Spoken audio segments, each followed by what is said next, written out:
कि शिव असंतुलन बर्दाश्त नहीं करते, यानी एक संतुलित समाज, एक संतुलित जगत उनकी रचना है। तो अभी मैंने उनको तुरंत कहा थोड़ा छोटे मुंह बड़ी बात है, लेकिन दिल से निकल गई ये बात। एक गाना सुनते हैं हम लोग, जिया हो सिवान के लाला, जिया तू 1000 साला। क्योंकि उन्होंने सही में हमारे तो सिवान की एक खूबी है, वहाँ की लड़कियों की एक खूबी है। एक बार मेरी चचेरी सिस्टर पटना से सिवान जा रही थी, वहाँ का थाना वाला उनको बैठा के चला है। मैं पटना कंट्रोल रूम का इंचार्ज था। थोड़ी देर में कंडक्टर कोई नया था, उसने आके पूछा कि जी टिकट, बोली कि मारे वेग था यही चले किसी बात मुझे तो नहीं। हाँ, ये जागरण है, क्योंकि क्षमता है, ऊर्जा है, ताकत है, लेकिन किसी ने याद नहीं कराया है। तो बस इतना ही हुआ है कि याद आ गई है। जिस क्षमता को, जिस ताकत को हम और आप भूल गए थे, साहब श्री हरिनानंद जी ने, दीदी नीलम जी ने हमारे अंदर वो जगा दिया। चाहे हम स्त्री हों, चाहे हम पुरुष हों, क्योंकि स्त्रियां तो भूल ही गई थी, पुरुष भी भूल गए थे, दोनों भूल गए थे। और हमारे गुरु शिव हैं। और अक्सर हम लोग सुनते हैं कि जब भी सामान्य बोलचाल की भाषा में हम लोग बोलते हैं तो महेश्वर से पहले उमा बोलते हैं, उमा महेश्वर। शंकर के पहले बोलते हैं गौरी, गौरी शंकर। यानी पूजा तो मतलब विधान तो सही किया था महादेव ने, बोलते भी हम यही हैं, लेकिन जैसा कि साहब कहते हैं कि समझते नहीं। तो ये समझ हमें पैदा हो जाए, हो गई है और हो रही है, ये लगातार चल रहा है। मेरा विषय है शिव कार्य में सामयिक आकलन। तो थोड़ा हम लोग ये समझ लें कि सामयिक मतलब क्या होता है। सामयिक का शाब्दिक अर्थ है कि समय के अनुकूल, यानी समयोचित, समय पे जो चल रहा है। तो अभी के अनुकूल जो शिव कार्य चल रहा है, उसमें शिव को गुरु बनाने की बात कही जा रही है। 80 के दशक से साहब दीदी के तरफ से कहा जा रहा है और लोग बनते भी जा रहे हैं। शिव को गुरु बना के 3 सूत्र करने की बात साहब ने कही। आपने देखा होगा कि शुरू में जब जो पुराने गुरु भाई गुरु बहन हैं, मुझसे बहुत पुराने, मुझसे बहुत सीनियर, बहुत लोग यहाँ मौजूद हैं, मैं उन लोगों से बहुत बाद में आई हूँ और बहुत कुछ सीखा भी है मैंने उन लोगों से। तो उस समय जब हम लोग देखते थे कि स्लोगन लिखा हुआ था साहब की तरफ से, छोटी छोटी बातें स्टिकर पे लिखी हुई थी और लोगों को दिया जाता था कि आप अपने घर में या गाड़ी में या कहीं पे भी चिपकाएं। ज़्यादातर उस समय लिखा रहता था कि शिव जन जन के गुरु हैं, शिव आज भी गुरु हैं, मैंने परीक्षा की है, आपसे परीक्षा प्रार्थनीय है। समय के अंतराल से जैसे जैसे शिव चर्चा बढ़ती गई, बाद में आया जगत गुरु शिव की शिष्य का एकमात्र विकल्प, आइए जगत गुरु शिव के शिष्य बने। उसके बाद आया, अभी कुछ समय पूर्व से आपने ध्यान दिया है या नहीं दिया है, लेकिन आप थोड़ा ध्यान देंगे इस बात पे कि अभी कुछ समय पूर्व से कुछ समय हो गया, उस समय से भगवान शिव को गुरु बनाए। आइए भगवान शिव को गुरु बनाए। तो जिस तरह से एक बच्चे को ABCD क ख ग पढ़ाया जाता है और जैसे जैसे वो पढ़ता जाता है, शैक्षणिक ज्ञान उसका बढ़ता जाता है, वैसे वैसे उसका क्लास, उसके पढ़ने का स्तर बढ़ता जाता है। वैसे ही आध्यात्मिक ज्ञान भी जब हम लोग को साहब की तरफ से शिव की दिशा में चलना सिखाया गया, चलाया गया और आध्यात्मिक ज्ञान हम लोगों में थोड़ा थोड़ा उतरना शुरू हुआ। जैसे कोई बच्चा टेढ़ी लकीरें खींचता है और क लिखता है, वैसे ही हम लोगों ने भी बिना जाने, बिना समझे, बिना किसी श्रद्धा के, बिना किसी विश्वास के भी और विश्वास से भी, दोनों तरीके से शिव को गुरु बनाया, चलना भी सीखा। और धीरे धीरे कालांतर में ये होता चला गया कि शिव गुरु हुए, हम उनके शिष्य हुए। हमारे आपके अंदर, हमारे जीवन में, हमारे परिवार में, हमारे समाज में और इस पूरे जगत में परिमार्जन होता गया। इसका प्रभाव भी धीरे धीरे देखने को मिला। शुरू में लोग कहते थे कि क्या बात कह रहे हैं आप, ये तो हजारों साल से होता आया है, ये कोई नई बात नहीं है। लेकिन जैसे जैसे लोगों के बातचीत में ये उतरा, शिव गुरु के भजन में ये उतरा, यानी गीतों में उतरा, बात में उतरना और गीतों में उतरना, ये दोनों चीजों ने ऐसा चमत्कार किया कि ये बातें धीरे धीरे हमारे आचरण, हमारी बोली में उतरी और इसके साथ साथ हमारे परिवार में परिवर्तन हुआ, समाज में परिवर्तन हुआ। और आज जो जिस जगह पे हम लोग खड़े हैं और आज जिस फाउंडेशन यानी शिव श्री सहेंद्रानंद फाउंडेशन के तत्वाधान में ये कार्यक्रम हो रहा है, उसका स्लोगन ही साहब ने दिया है, आओ चले शिव की ओर। तो देखिए शुरुआत हमने कहाँ से की थी, अभी कहाँ पहुंचे हैं।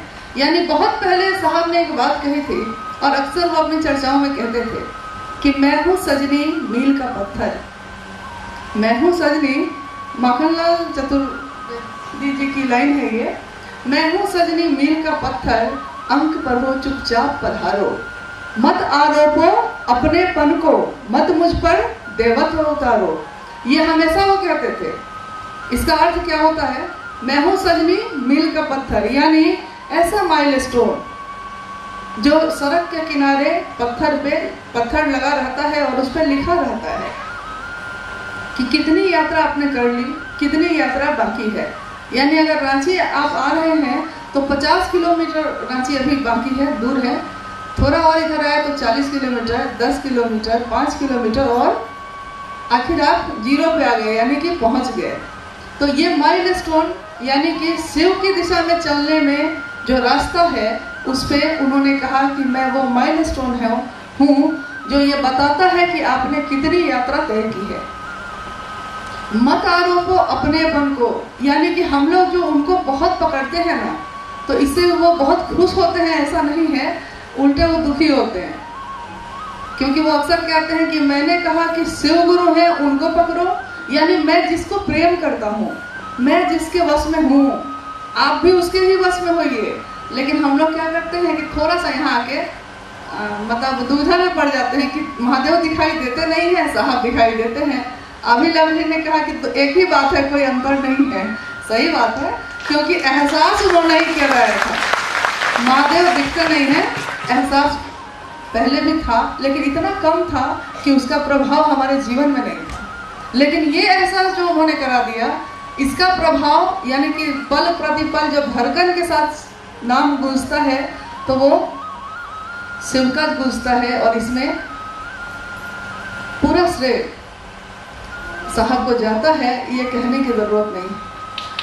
आज जिस फाउंडेशन के तत्वाधान में हम लोग खड़े हैं, यानी कि कोई संस्था या कोई ट्रस्ट या कोई फाउंडेशन, इसका निर्माण किया गया था कि शिव गुरु कार्य त्वरित गति से और सुचारू रूप से चलता रहे, इसके लिए किया गया था। और इसमें सारे भाई बहनों ने पूर्ण सहयोग किया, उन्हीं के सहयोग से ये चल रहा है, चलता रहेगा और ज़्यादा आगे बढ़ता रहेगा। इसके साथ साथ शिव गुरु कार्य के साथ साथ हर संस्था या न्यास या फाउंडेशन लोगों के लिए यानी समाज के लोगों के लिए भी कुछ न कुछ करता रहता है। क्योंकि साहब ने ये कहा कि शिव का शिष्य हैं आप, शिव की बात करते हैं आप, लेकिन कोई रोता है और आपकी आंखों में आंसू नहीं आते, कोई भूखा सोया है और आप गाड़ी से गुजर जाते हैं, तो यह शिव शिष्यता का लक्षण तो नहीं है। आप रुकते नहीं, आप उसकी मदद नहीं करते, आप इससे बचना चाहते हैं। आप मंच पे तो बहुत सुंदर बात कहते हैं, इतना सुंदर कहते हैं कि लगता है ठीक वैसे ही जैसे कोई सुंदर गीत हम लोग गाते हैं अगर और कोई सुनता है तो थोड़ी देर के लिए लगता है कि महादेव के पास ही मन पहुंच गया। लगता है ना, आप ये भी अनुभूति होगी।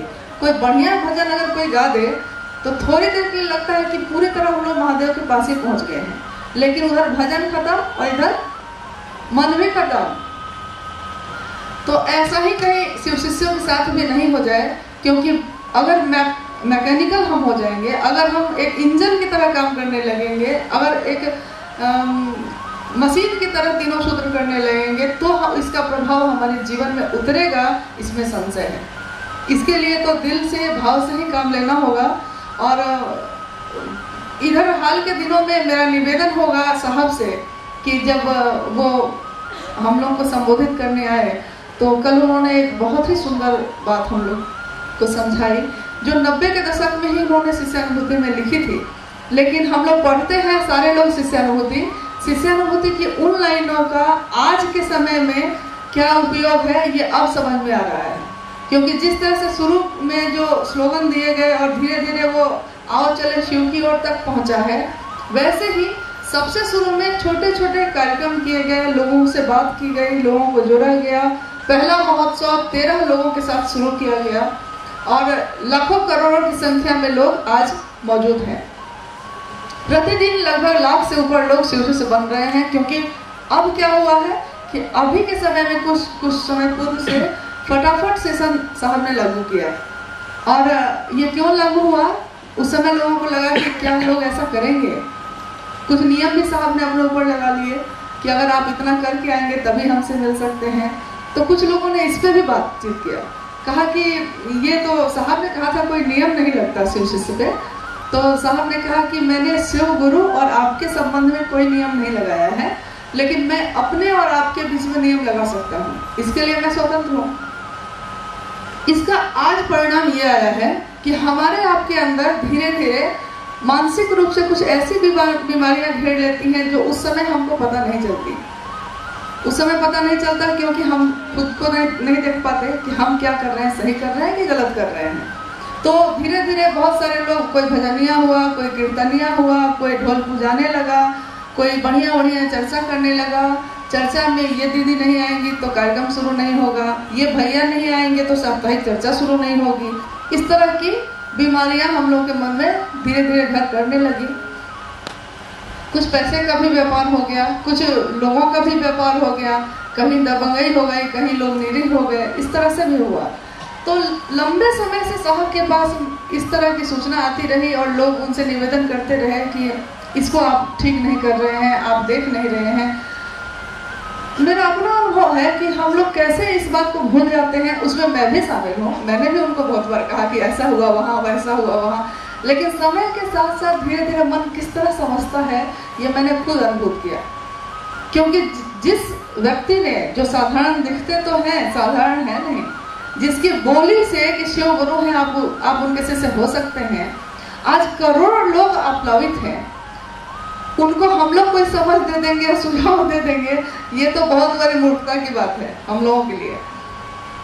लेकिन फिर भी हम लोग बोलते हैं, सुझाव देते हैं। तो हम लोग सबने कहा कि हाँ ये आप नहीं कर रहे हैं, ये आपको करना चाहिए और आप भी ठीक कर सकते हैं। साहब ने कहा भी उस समय कि अच्छा ठीक है, कोई बात नहीं, आप ये देखते हैं, आप लोग ये देखते हैं कि किसने कितना पैसा खाया, मैं ये देखता हूँ कि मैंने तो उसको कुछ दिया नहीं था और उसने कितना महादेव का काम किया। तो 10 पैसा लेने के लिए उसने किसी से कम आधे घंटे तो शिव की बात की होगी। ठीक है, उसका उद्देश्य होगा 10 रुपये इससे ले लेंगे हम, लेकिन इसके लिए उसने 10 मिनट बात की होगी किसी से। तो मैं समझता हूँ कि शिव का कार्य कितना हुआ, आप समझते हैं कि पैसे का खेल कितना हुआ। सबका अपना अपना दृष्टिकोण है। तो आज जो शिव कार्य की सामयिक बात हो रही है, उसमें हम लोग कहाँ पहुंचे हैं ये देखिए। लंबे समय से लोगों की संख्या बढ़ी तो जैसा कि होता आया है, कुछ लोग थोड़ा साहब की तरह अपने आप को भी देखने लगे कि मैं भी तो थोड़ा साहब जैसा हूँ। कोई कहता था कि मैं भी तो नीलम दीदी जैसी थोड़ी हूँ। तो कुछ जगहों पे ये सारी बातें भी हुई और अचानक ही साहब ने फटाफट सेशन एक लागू कर दिया और हम लोगों के अंदर जो जंग लग रहा था इन चीजों का, वो सारे जंग अपने आप ही उतर गए। इसके लिए कौन सा साबुन उन्होंने प्रयोग किया है ये तो वही जानते होंगे, हम लोग को पता नहीं चल सका अभी तक। तो ये हुआ कि अभी जो चल रही है चर्चा वो काफी तेज गति से चल रही है और इसमें सारे लोग एक तरह से संतुलित अवस्था में चल रहे हैं, लगातार चल रहे हैं। तो जैसा मैंने पूर्व में कहा कि जो संस्था या फाउंडेशन या न्यास है, वो समाज के लोगों के लिए भी ये साहब नहीं सिखाया कि ये भी आपको करना चाहिए। तो इसके साथ साथ शिवशि से हरिनानंद फाउंडेशन, जिसका पूर्व नाम शिवशि संप्रवाह रहा है, इसके तरफ से लोगों के लिए काफ़ी कुछ काम किया जाता रहा है। हुआ क्या है कि हम लोगों ने कभी सबके बीच बहुत सारी बातें की नहीं, तो लोगों को पता भी नहीं चल पाता है कि सही में कुछ हो भी रहा है, जबकि हो बहुत कुछ रहा है। तो ये फाउंडेशन महिलाओं के लिए विशेषकर बहुत ज़्यादा काम करता आया है, आज भी कर रहा है। और इसके अंतर्गत आपने सुना कि अनु भैया ने कहा कि महिला विधिक समाधान केंद्र चलता है, और बहुत सारे केस वो जो हाईकोर्ट के जज साहब आते हैं और वकील लोग, ये सारे लोग कोई भी पैसा हम लोगों से नहीं लेते हैं। ये महागुरु महादेव की असीम दया है, क्योंकि पैसा हम लोगों के पास कम है थोड़ा, तो मुफ्त में काम हो जाए तो ज़्यादा अच्छा है। तो ऐसा हो भी जाता है, बस इच्छा से की देर होती है और सारे काम हो जाते हैं। तो इसका नतीजा ये हुआ कि बहुत ऐसे लोग जो कानूनी रूप से फंसे हुए थे छोटी छोटी चीज़ों में, एक सही सलाह मिलने से वो लोग इससे मुक्त हुए और अच्छे ढंग से फिर शिव गुरु कार्य की तरफ अग्रसर हुए। इसके अलावा नारी जागरण और सामाजिक उत्कर्ष, इस विषय पे भी पहले भी 27 नवंबर को भी एक कार्यक्रम यहाँ आयोजित किया गया था, और उसमें छोटी छोटी बच्चियों ने और बच्चों ने ऋग्वेदीय ऋचाओं का सस्वर पाठ किया था। ऋग्वेद की ऋचाएं, ऋग्वेद पहला वेद है हम लोगों का, और उसकी अंतिम ऋचाएं जो सारे लोगों ने, बच्चों ने मन से उच्चारित किया था और बड़ा सुंदर किया था। तो सामाजिक उत्कर्ष की जब बात आती है, तो जैसा अभी लवली दीदी ने कहा अपनी चर्चा में, अपनी बात में, कि महिलाओं को सम्मान आप दे सकते हैं, तो उस पर थोड़ा हम लोग आते हैं। महिलाओं को सम्मान हम लोग दे सकते हैं, देते भी रहे हैं, बोली से दे चाहे जैसे देते रहे हैं, लेकिन उनको अपना उत्थान और उत्कर्ष तो खुद करना होगा। ये अब बारी इस बात की आई है, साहब ने एक जगह बना के दी है सबको, गुरु भाई हो या गुरु बहन हो, लेकिन अब खड़े होके अपना उत्थान, अपना उत्कर्ष तो हम लोग को खुद ही करना होगा। और ये महादेव से दया मांग के उनके कार्य को करके हो सकता है, आराम से हो सकता है। सबसे बड़ी बात होती है कि हम चाहते क्या हैं, क्योंकि ये तो हम कर लेते हैं कि ठीक है, कभी निःशुल्क चिकित्सा शिविर हमने लगा दिया, कभी ये कर लेंगे, कभी वो कर लेंगे, और ये फाउंडेशन दिव्यांग लोगों के लिए भी काम करता है, उनकी भी मदद करता है।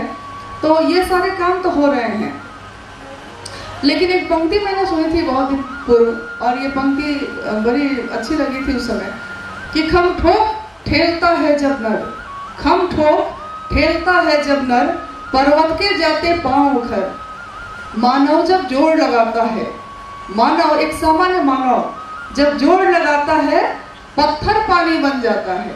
एक सामान्य आदमी भी अगर जोड़ लगाता है तो पत्थर में से पानी निकाल देता है। यहाँ सामान्य आदमियों की बात नहीं हो रही, यहाँ बात हो रही है शिव के शिष्यों की।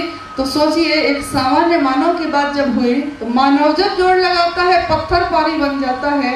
एक सामान्य व्यक्ति अगर ऐसी बात कह सकता है, तो शिव के शिष्यों का गुमान कहाँ पहुँचना चाहिए। कौन सी ऐसी चीज़ है जो असंभव है, कौन सी ऐसी बात है जो हम कर नहीं सकते, और इस जगत में असंभव तो कुछ भी नहीं है। अगर महादेव का साथ हो तो असंभव क्या हो सकता है। हम करना क्या चाहते हैं।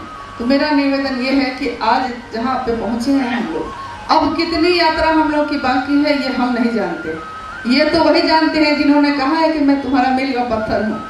तो थोड़ा वो बताते रहें और हम लोग यात्रा तय करते रहें, आगे बढ़ते रहें। जैसा मैंने कहा कि संख्या बढ़ी तो लोग भी बढ़े, और बहुत तरह के लोग आए। कुछ लोगों ने ये भी कहा कि साहब हरिनंदन जी ने शुरू में ये कहा, अब ये कहते हैं, बीच में ये कहा, वो बात बदल रहे हैं। ऐसा कहा कुछ लोगों ने, जो हम लोग को हमेशा सुनने को मिलता है, और हम लोग को इतना गहरा दुख होता है जब ये सुनते हैं। तो हम लोग, मतलब आप लोग, हम लोग सब कोई, क्योंकि हम लोग इतनी नजदीक से उनको देखते आए हैं इतने समय से, कोई परिवर्तन उनमें कभी नहीं दिखा, न तो बात में, न तो आचरण में, न तो रहने और आने जाने और खाने पीने में, किसी भी चीज में। शुरू से नीम के दातुन से मुंह धोते हैं वैसे ही धोते हैं, धोती और शर्ट पहनते हैं वैसे ही पहनते हैं। न तो चांदी के गिलास में पानी पिया उन्होंने, ना सोने के थाली में खाना खाया, जबकि वो कर सकते हैं ऐसा, लेकिन तब भी नहीं किया। और जब हम लोग ये देखते हैं और लोग, किसी लोगों का ये सब सुनते हैं कि आज ये व्यापार हो गया या ऐसी चीजें हो गई, फिर भी साहब मुस्कुराते हैं, तो उस समय कुछ सूल सा तो सीने में चुभता है। और ये पंक्तियां उन पे चरितार्थ होती है कि जिस तरह आप फूलों को तोड़िए, फूल किसी भी फूल को तोड़िए, जबकि आप उस फूल की हत्या कर रहे हैं। किसी फूल को तोड़ना यानी उसको मौत दे देना है। तो फूलों को तोड़ते हैं तब क्या होता है? वैसे ही साहब हैदरानंद जी उसी तरह से बेबस है जिस तरह से एक फूल बेबस होता है कि मैं तो फूलों की तरह बेबस हूँ, मैं तो फूलों की तरह बेबस हूँ, तोड़ने वाले को भी खुशबू की सजा देता हूँ। ऐसी सजा उन्होंने हम लोग को दी। उन्होंने हमेशा सुख ही सुख दिया और अब हम लोगों का दुख लिया ही है। तो ऐसे साहब के सानिध्य में हम बैठे हैं और शिव कार्य पे बात कर रहे हैं। तो सूरज के सामने दिए जैसी ही बात है, लेकिन तब भी दिया भी मुस्कुराता है अगर सूरज उसकी तरफ देखता है। वैसे ही साहब को देख के हम लोग ऐसे ही खुश हो जाते हैं और उनकी स्मृति से ही जब खुश हो जाते हैं तो आज तो साक्षात सामने बैठे हैं। आप सभी के चरणों में प्रणाम है। इस फाउंडेशन जो शिव हैदरानंद के नाम से बनी है, लोगों ने शुरू में कहा कि हरिंद्रानंद फाउंडेशन रखा जाए इसका नाम, तो साहब ने तुरंत कहा कि नहीं, शिवसी से हरिंद्रानंद फाउंडेशन रखना चाहिए, क्योंकि मेरी पहचान सबसे सुंदर यही है। कहते हैं गुरु अपने शिष्य के सर्वोत्तम पक्ष को सामने रखते हैं।